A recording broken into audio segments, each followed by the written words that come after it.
DMX leaves behind a profound legacy, and here to tell us more about it is founder and CEO of allhiphop.com, Chuck Creekmur. Chuck, good morning. Thank you so much for being with us. Good morning. Good morning. Thank you for having me. Of course. So for a lot of people who knew DMX as the artist, the rapper, and the personality, we saw him really representative of the full human experience, right? We saw redemption in his story. We saw his ability to fall so many times, but still get up. So as we kind of reflect on his life, we know a lot of people may only be aware of the controversial side of DMX, but can you talk to us about the more intimate side of DMX?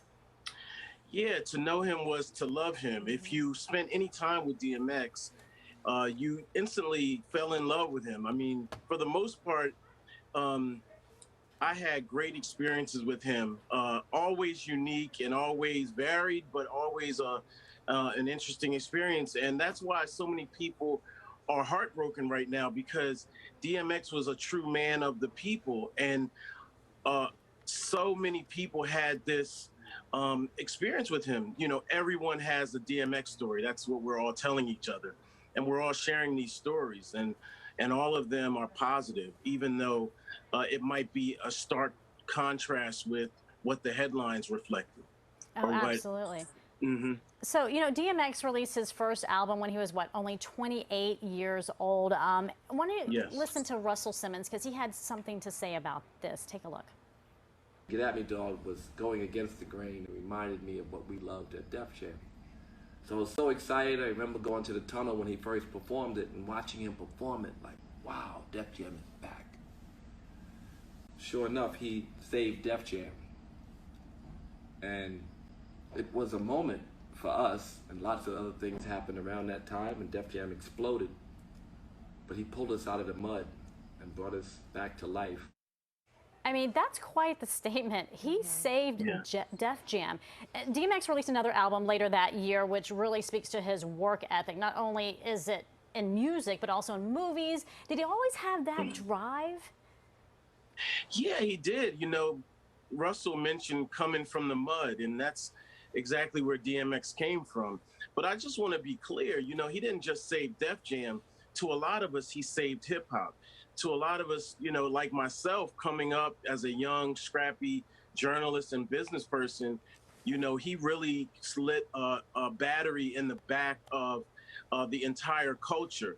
So my company was started in the same year that DMX dropped these back-to-back classic, multi-platinum, chart-topping albums. And in a lot of ways, he helped me get on my feet and start my career. So he really resuscitated the whole industry in a lot of ways.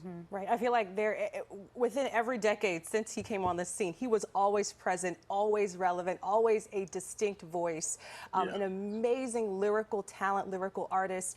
When we reflect on DMX, we obviously know his impacts in culture. When we think about his impacts today, he was just on a versus battle, right? Can you talk to us about that appearance, what he was like, and whether that was the most recent since his passing?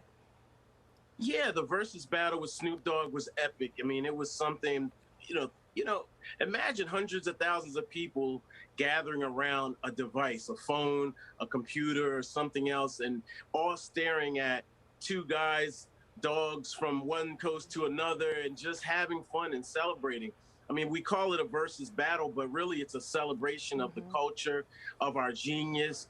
And it's also a celebration of overcoming the odds. You know, when I tweeted about it, I said, you know, this isn't a battle. This is a celebration of two guys that weren't supposed to be here. They weren't supposed to make it out of their circumstances. And, you know, DMX is a true testament to the instinct to survive and also to do good and to thrive and to really give back.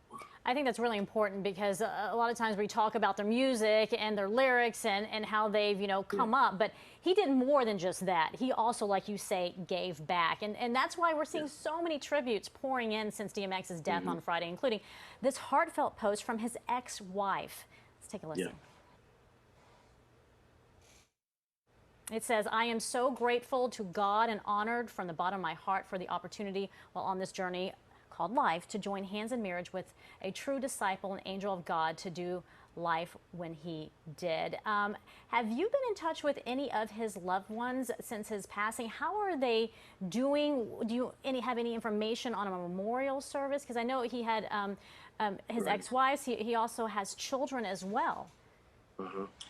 I'm close to a number of family adjacent people, and so it's heartbreaking on so many different levels.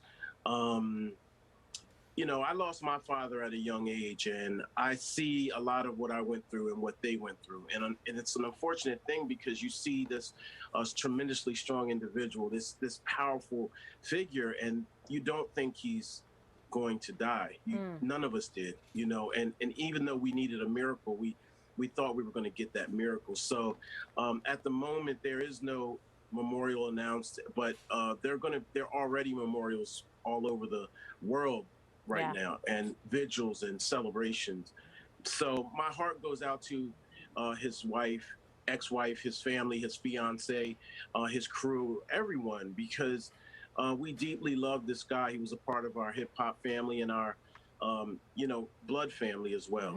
And truly gone too soon. He was only 50 years old. Chuck, thank you so much for your time and your insight and your memories. Thank you for having me. Absolutely.